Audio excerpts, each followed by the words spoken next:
ఇక్కడ hand middle loose అని ఇచ్చాను కదండీ! ఇది మెయిన్ కీ అండి. ఎందుకంటే మీకు హ్యాండ్స్ ముడతలొచ్చేసి ఫ్రంట్ చంక పార్ట్‌లో రాకుండా ఉంటుంది. ఇక్కడ బ్యాక్ క్రాసు, ఫ్రంట్ క్రాస్ అని చెప్పాను కదా! ఇది కూడా మెయిన్ మెయిన్ కీ పాయింట్ అండి. ఈ 2 మెజర్‌మెంట్స్ తీసుకుంటే మనము ఫ్రంట్‌లో కూడా బబ్లింగ్స్ రాకుండా, షోల్డర్స్ పడిపోకుండా ఇది ఫిట్టింగ్‌నిస్తుంది. ఇన్ని మెజర్‌మెంట్స్ అవసరమా? అంటే అవసరమేనండి. ఎందుకంటే మీకు బ్లౌజ్ ఫిట్టింగ్ రావాలి అంటే ఈ మెజర్‌మెంట్స్ అంటే కంపల్సరీ తీసుకోవాల్సిందే. ఇప్పుడు ఎన్ని మెజర్‌మెంట్స్ తీసుకోవాలి అన్నది చూద్దామా? ఫస్ట్ అండి షోల్డర్ తీసుకోండి. షోల్డర్స్ తర్వాత బ్యాక్ క్రాసు, తర్వాత ఫ్రంట్ క్రాసు, తర్వాత బ్లౌజ్ పొడవు, తర్వాత అప్పర్ చెస్ట్ అండి. దాని తర్వాత మిడిల్ చెస్ట్. మన మెయిన్ చెస్ట్ అయితే ఉంటుంది. మీకు వీడియోలో నేను చూపిస్తాను ఎలా తీసుకోవాలన్నది. తర్వాత ఫ్రంట్ డాట్ పాయింట్ అండి. Front dot point, front length కూడా మెజర్‌మెంట్ చేసుకోవాలి. సో, తర్వాత నడుము loose, back neck, front neck, hand పొడవండి. హ్యాండ్ మనం ఎంత వరకు పొడవు కావాలి అన్నది అది అంతవరకే మనం పొడవు తీసుకోవాల్సొస్తుంది. సో, తర్వాత హ్యాండ్ మన పొడవు ఎంత వరకు కావాలి అన్నది అక్కడి నుంచి హ్యాండ్ లూజ్ తీసుకోవాలి. తర్వాత హ్యాండ్ మిడిల్ లూజ్ అండి. అది నేను మీకు వీడియోలో చూపిస్తా ఎలా తీసుకోవాలన్నది. మెయిన్ అండి ఆర్మ్ హోల్. ఆర్మ్ హోల్ తీసుకునే పద్ధతి కూడా ఉంటుందండి. అది ఎగ్జాక్ట్‌గా తీసుకోగలిగితే మనకి హ్యాండ్ మూవ్‌మెంట్ మంచిగొస్తుంది. ఇక మనం మెజర్‌మెంట్స్ ఎలా తీసుకోవాలనేది చూద్దామా? హాయ్ అండి. మన ఛానల్‌లో అయితే క్లాసెస్ అయితే స్టార్ట్ అయినాయి కదా!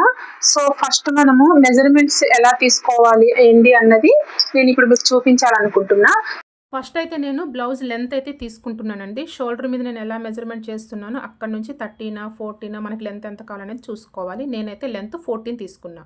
ఇప్పుడైతే నేను బ్యాక్ షోల్డరు చూపిస్తున్నానండి. ఇప్పుడు ఈ జాయింట్స్ ఉన్నాయి చూసారా? నేను చూపించినట్టు ఇలా కింద నుంచి కాకుండా మెడ మీద నుంచి పెట్టి అలాగా ఎగ్జాక్ట్ మా జాయింట్స్ ఎక్కడి వరకు వస్తది అన్నది బోన్ టు బోన్ ఉంటుంది. అలా మెజర్‌మెంట్ తీసుకోండి. నాకు షోల్డర్ అయితే 15 వచ్చింది. బ్యాక్ క్రాస్ అయితే 13 ఇంచెస్ వచ్చిందండి. ఇప్పుడైతే ఫ్రంట్ క్రాస్ చూద్దాం. ఫ్రంట్ క్రాస్ కూడా అండి మనం షోల్డర్ మెజర్‌మెంట్ చేసాం చూసారా? అక్కడి నుంచి 3 ఇంచెస్ డౌన్‌లో అంటే ఆర్మ్ హోల్ మిడిల్ పాయింట్ ఉంటుంది. అక్కడి నుంచి ఇప్పుడు నేను చూపించినట్టు మెజర్‌మెంట్ అలా తీసుకోండి.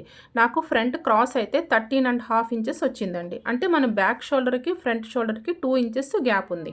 ఇప్పుడైతే మనము అప్పర్ చెస్ట్ ఎంతొస్తుంది, మెయిన్ చెస్ట్ ఎంతొస్తుంది అన్నది చూపిస్తాను. అప్పర్ చెస్ట్ కండి అది కూడా చూసారా?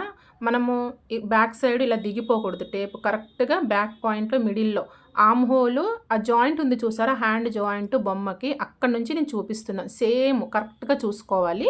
కరెక్ట్‌గా చూసుకొని మరీ టైటు కాదు, లూజు కాదు. ఆ రకంగా అయితే మెజర్‌మెంట్ చేసుకోండి. నాకైతే అప్పర్ చెస్ట్ 36 వచ్చింది. ఇప్పుడైతే మెయిన్ చెస్ట్ అండి. మెయిన్ చెస్ట్ మన బాడీ మిడిల్ పాయింట్ ఉంది కదా! నిప్పు పాయింటు. సో, అక్కడి నుంచి సేమ్ బాడీ మీదనే సేమ్ అది కూడా బ్యాక్ సైడ్ బొమ్మకి తిప్పి చూపిస్తున్నాను చూసారా? టేప్ అటు ఇటు జరిగిపోకుండా, క్రాస్ పెట్టకుండా మన మిడిల్ పాయింట్ చూపిస్తున్నాను. Chest middle point. దాని మీదకొచ్చేటట్టు ప్రెస్ చేయకండి. కరెక్ట్‌గా లూజు, టైటు కాకుండా కరెక్ట్‌గా పట్టుకుంటే మనకి మెయిన్ బ్రెస్ట్ పాయింట్ అన్నది మనకి సైజ్ అన్నది వచ్చేస్తుంది. మనము బ్యాక్ లెంత్ ఎంత తీసుకున్నామండి? 14 ఇంచెస్. 14 ఇంచెస్ ఎక్కడికైతే వస్తుందో అక్కడి నుంచి మనము నడుము లూజ్ తీసుకోవాల్సొస్తుంది. నాకైతే నడుము మెజర్‌మెంటు 30½ వచ్చిందండి. ఇప్పుడైతే నేను చెస్ట్ మిడిల్ పాయింట్ అయితే చూపిస్తున్నా. చెస్ట్ మిడిల్ పాయింట్ అంటే బాడీ మీద నుంచి నిబ్బు ఉంటుంది కదా! అక్కడ మనకి మిడిల్ పాయింట్ మనకొస్తుంది. 10 ఇంచెస్ అండి. ఈ మిడిల్ పాయింట్ దగ్గర కూడా మెజర్‌మెంట్స్ ఉంటాయి. సో, టేప్ అలాగే పెట్టి బాడీ మీద నుంచి డౌన్ చేయాలి. సో, ఫ్రంట్ పార్ట్ అయితే మనకి ఎగ్జాక్ట్ వస్తుంది. ఇదైతే నేను మిడిల్ పాయింట్ గ్యాప్ చూపిస్తున్నా. ఇది మనకు ప్రిన్సెస్ కట్‌కి యూజ్ అవుతుంది. ఓకేనా? ఇప్పుడు ఇక్కడ 10 ఇంచెస్‌కి వచ్చింది కదా! Middle point. ఇప్పుడైతే నెక్ డీప్ అయితే చూపిస్తాను నేను. నెక్ డీప్ షోల్డర్ మీద నుంచి బ్యాక్ నెక్ టేప్ అయితే ఇలా క్రాస్‌గా పెట్టండి. క్రాస్‌గా మనకి 8, 9, 10, 10½ ఎంత డీప్ కావాలన్నది మనం ఇలా క్రాస్‌గా పెట్టి చూసుకోవాలి. స్ట్రెయిట్‌గా అయితే పెట్టకూడదు. ఎక్కువ నెక్ డీప్స్ అయితే లాస్ట్ డెడ్ ఎండ్ అంటే 10½ 11 వరకు అయితే వాడతారండి. అంతకు డీప్ అయితే చాలామంది తక్కువగా వాడతారు బ్యాక్ నెక్ డీప్. ఇప్పుడైతే ఫ్రంట్ డీప్ చూపిస్తున్నా. ఫ్రంట్ కూడా సేమ్ అండి. షోల్డర్ మీద నుంచి ఎగ్జాక్ట్ షోల్డర్ మీద నుంచి క్రాస్‌గా మనకి 6, 7, 8 మనం ఎంత వాడతాం అన్నది దాన్ని బట్టి మనం డీప్ అయితే తీసుకోవచ్చు. ఓకేనా? ఫ్రంట్ డీప్ అయితే నేనైతే 7½ అయితే చూపిస్తున్నా. ఇప్పుడు 7½ అయితే మీకు ఇక్కడ వరకు రౌండ్ వస్తుంది అని మనం ఎగ్జాక్ట్ చూసుకోవాలన్నమాట. డీప్ అయితే ఎంత బ్రాడ్ ఎంత వస్తుంది అనేది ఒకసారి చూసుకుంటే మనకి ఫ్రంట్ నెక్ కూడా ఎంత కావాలన్నది మనం పెట్టొచ్చు. ఇప్పుడు నేను ఇంకొకసారి బ్యాక్ షోల్డర్ చూపిస్తున్నాను చూడండి. ఇట్లా బ్యాక్ షోల్డర్ మనం ఫుల్‌గా మనకెంత వచ్చిందండి 15 ఇంచెస్. షోల్డర్ ఎక్కడి నుంచి కొలిసామో అక్కడి నుంచి 3 ఇంచెస్ డౌన్‌లో మళ్ళీ ఒక్కసారి చూడండి, అక్కడ నుంచి మనకు ఎంత తేడా వచ్చిందండి, 1/2 ఇంచ్ తేడా వచ్చింది. కనుక మనకి షోల్డరు 15 ఉంది ఫుల్ షోల్డరు, మనకేమో బ్యాక్ క్రాస్ ఏమొచ్చి 14.5 ఉంది. ఇప్పుడైతే మనము హ్యాండ్స్ చూద్దాం. హ్యాండ్స్ లెంత్ కొలిసేటప్పుడు మనకి ఇక్కడ జాయింట్ ఉంటుంది కదా, హ్యాండ్ దగ్గర జాయింట్, అక్కడ నుంచి కొలాలండి. నేను హ్యాండ్ ఇక్కడ డమ్మీకి నేను ఓన్లీ ఆర్మ్ హోల్ చూపిస్తున్నాను. మన హ్యాండ్స్ లెంత్ జాయింట్ దగ్గర నుంచి ఒకసారి చూడండి, ఇట్లా లెంత్ 5, 6, 8, 10 ఎంత లెంత్ అన్నది అంత తీసుకోవాలి. సో నేను సర్కిల్ ఒకసారి చూపిస్తున్నా. హ్యాండ్ లెంత్ అంతా నా బాడీ మీద అయితే మీకు చూపిస్తాను. ఇట్లా నేను సర్కిల్ కొలుస్తున్నాను, చూసారా? జాయింట్ దగ్గర నుంచి కొలుస్తున్నా. మనకి అక్కడ హ్యాండ్ లేదు కదా, డమ్మీ కదా, సో అందుకని నేను ఓన్లీ సర్కిల్ ఒకటి మీకు కొలిసి చూపించాను. మనం డమ్మీ మీద కొలిసిన ఆర్మ్ హోల్ అయితే 14.5 వచ్చిందండి. ఇప్పుడు నేను నా హ్యాండ్ మీద చూపిస్తున్నా చూడండి. ఒక్కసారి జాయింట్ దగ్గర నుంచి మన హ్యాండ్ లెంత్ 6లో కొలుస్తున్నాను. హ్యాండ్ లెంత్ 6 పెట్టాను అనుకుందాం.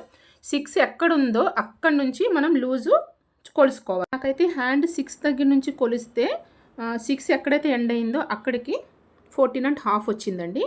ఇప్పుడు నేను హ్యాండ్ మిడిల్ పాయింట్ అన్నాను కదా, ఇక్కడ హ్యాండ్ లెంత్ దగ్గర నుంచి 3.5 డౌన్లో మనకి మిడిల్ పాయింట్ వస్తుంది. హ్యాండ్ దగ్గర ఉబ్బుగా ఉంటుంది, చూసారా? ఉబ్బుగా అనిపిస్తుంది. అక్కడ కూడా ఒక సైజ్ తీసుకోండి, దానివల్ల హ్యాండ్స్ దగ్గర ముడతలు అవి రావడం జరగదు.